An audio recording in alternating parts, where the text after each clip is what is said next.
feel. Today, Evian surpassed Perrier in sales, and now it's the chic French water of choice. Why? It costs about $5 a gallon. Why do people pay so much for something you can get for free? If they're not buying Evian, they buy Aquafina and Dasani and the dozens of new brands that are jumping into this billion-dollar business, including bizarre ones like Venus, the water for women.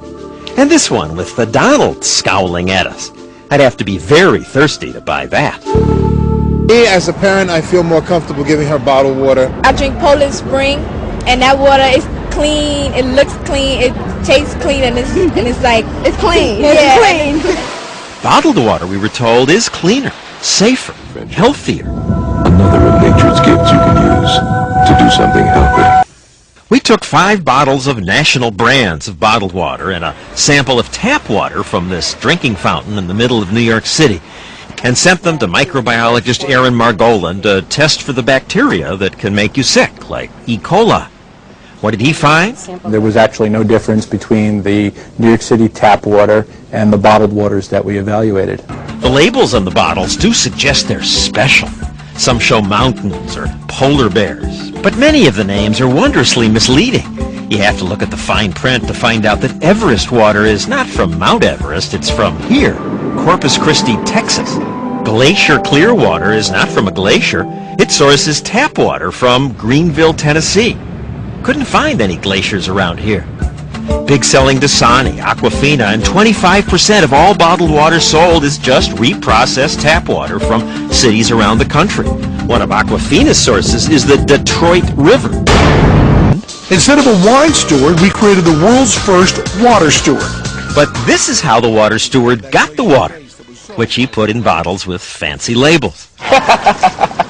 And sure enough, most of the unsuspecting diners loved their elegant waters. How would you compare it to tap water? Oh yeah, definitely better than tap. But bottom line, if you buy bottled water because you think it's healthier than tap, test after test shows no evidence of that. And if you buy fancy brands because you think they taste better, you're probably just buying the hype.